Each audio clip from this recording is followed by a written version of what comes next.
Hi, I'm Sonnet with Sonnet's Garden Blooms. I want to welcome you all to my channel. Now in today's video is going to be actually a part 2 of the Water Street Vintage booth expansion. So I will link below part 1 of the Water Street Vintage booth expansion, and that was really where I went from the single to a double and what all went into moving the wall and putting up a new wall and all that good stuff. Now in today's video, you are going to see basically the stocking and how I went about and my thought process of adding my IOD to the booth, adding big pieces to the booth to incorporate the smalls. I still have some work to do. I want to add some different shelving on some outside doors. I also need to add a little bit more shiplap to an additional door that I've added. But it has definitely come a long way since that very first video. So I really do hope you enjoyed today's video. If you haven't been here before, my channel is all about DIY, furniture flips, thrift hauls, thrift flips, and I do love bringing you along to the events that I attend and showing you my booth restocks and what's going on in those. So if you like today's video, go ahead, give it a thumbs up. If this is the type of channel that you like, go ahead, hit that subscribe button. And at the end, I can't wait to hear from you guys. Let me know what you guys thought of the booth expansion part 2. Here's a peek of what my booth looked like prior to the expansion. If you haven't seen that video yet, I will link it in the descriptions below. But when I had my booth initially, it was a single, and when I was given that opportunity to expand into a double, I jumped on it. You can see I have a lot of items crammed into the single. Once I expanded, the items were very spread out and it looked very barren. So in today's video, you are going to see me stocking the booth and what other transformations I'm going to create to make this booth look full. So here is a before, and you can see I had everything spread out like I said. There are a lot of smalls in the booth and not a lot of large items. What I'm going to do is take a couple dressers, a couple other chairs. I'm going to bring something from another booth to try to anchor the booth itself. I ended up finding these on a haul a while ago, and they were in my stash of spring items. What has inspired me is the turquoise in here. On another haul too, I ended up finding those chairs. They actually had a black seat and they were green. They do look springy, but my whole theme that I'm going for are these colors. I like the charcoal in there, the oranges and the turquoises. So I am going to take Old 57 and I am painting those chairs. I am going to then recover it with just some drop cloth, and I might actually even put like something on the seat, like I don't know, like a stencil. I'm still debating, maybe even like in like old school, stencil it with the old school to bring out the grays. But this is the first project, and all day long I am crafting, or I guess like my husband says, crafting, even though I feel like I am just designing and making. But this is the first part. Then we're gonna go to the dressers that and I have a bunch of greens, guys. I pulled those all out of, I'm gonna add a lot of greens and to the booth. But here's the dresser that I'm gonna be redoing. Here's a peek at the dressers and how both of those turned out. I will link that video in the descriptions below so you can take a peek at that if that is something that interests you. But I wanted to show you how beautiful those turned out, and by adding those to the booth, it brightens everything up. Some of you ask if I change things up in booths, and I do. So I'm pulling this out of Antique Up and putting it over at Water Street Vintage today. Now that I've gathered items and working on several items, one of the areas that I want to work on first in the booth is the IOD section. I was so fortunate that I was able to now offer IOD at Water Street Vintage. So I went ahead and had to price all those items. I also made sure that all the items were on my website. I've been ordering new products as they are becoming available to me. A lot of items have been on back order due to the supply chain issues. So for starters, I brought these pieces that I bought from the supply store warehouse. I realized that I did not want the IOD display to take up the entire booth, and with the amount of products that IOD offers, that could very easily happen. And I wanted to house everything on that back wall for IOD. But because there's so many different stamp sets and transfers and now the paint inlays, that was not going to be enough space. I found this tri-fold or tri-racking system at the supply store warehouse, and it works awesome. Very quickly though, I realized I could not put it together myself. So Lori, the store manager, was kind enough to come up and help me with that. And really, this is one of the best investments that I've made so far. And now I started putting on the different stamp sets. I had the brackets that I also ordered from the supply store warehouse. And at first I was like, I wonder how many I'm going to be able to get on here. And it was a lot. I was so excited once I realized that this item was really going to be a great piece to have in the booth.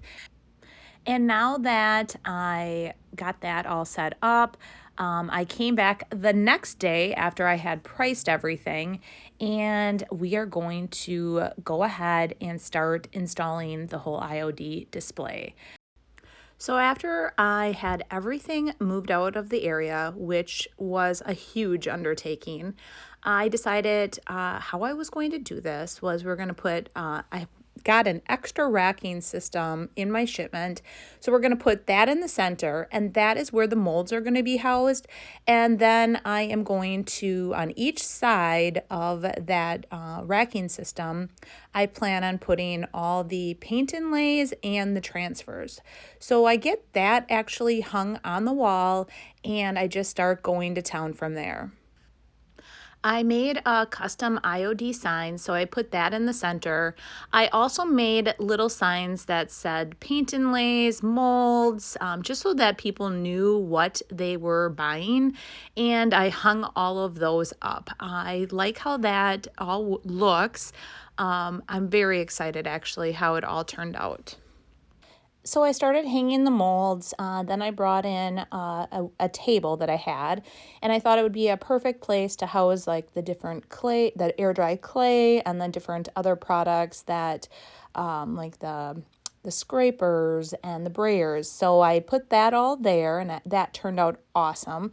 I then started hanging the actual transfers. Now, this actually was a two-part job. So I hung them how they are, and then realized they were too far apart. And days later, I went back and I actually re-drilled all of these holes.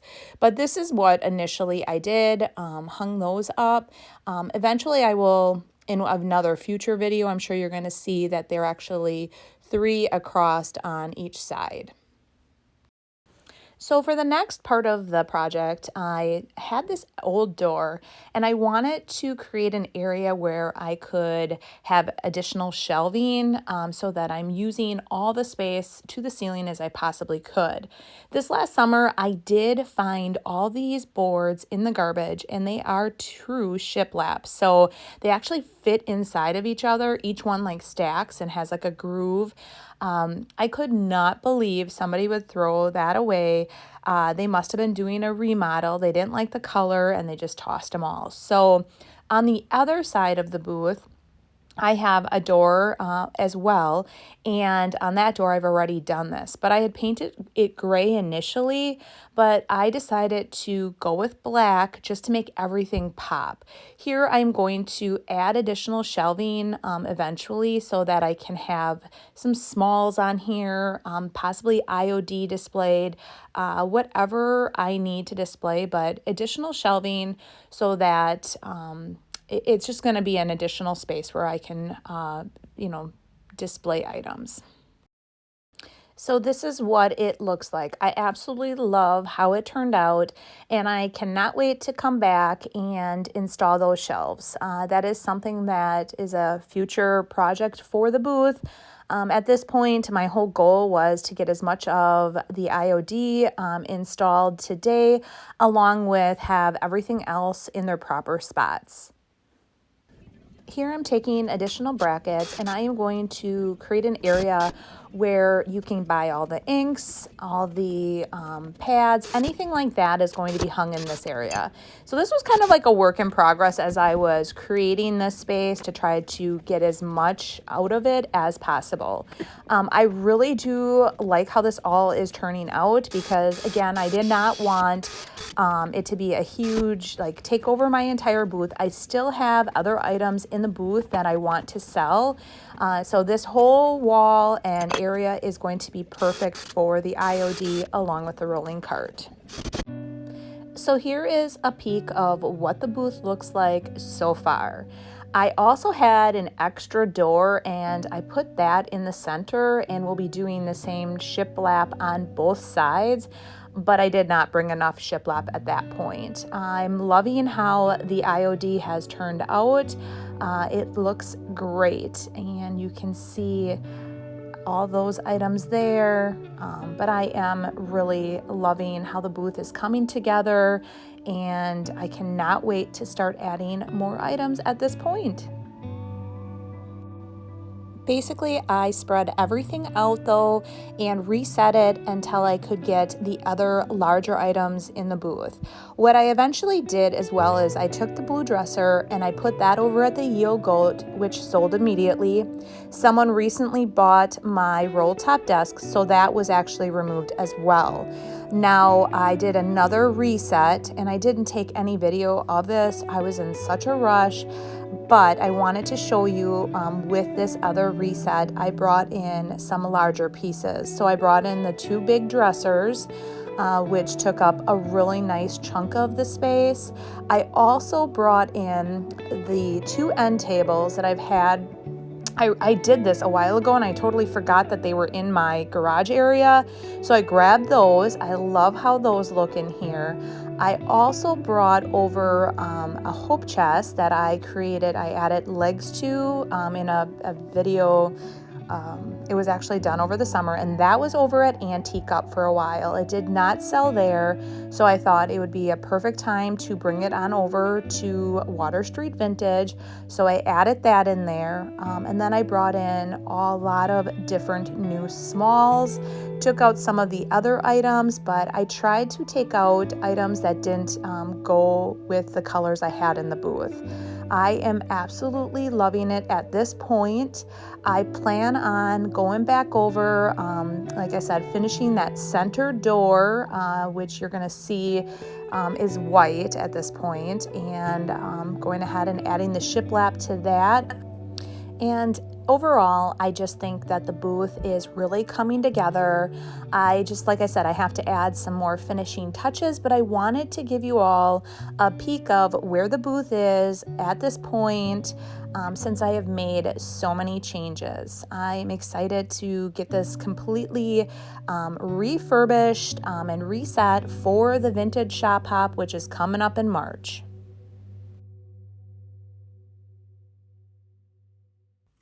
I hope you enjoyed today's video. Doing booth restocks and flips is one of my favorite parts of owning my business.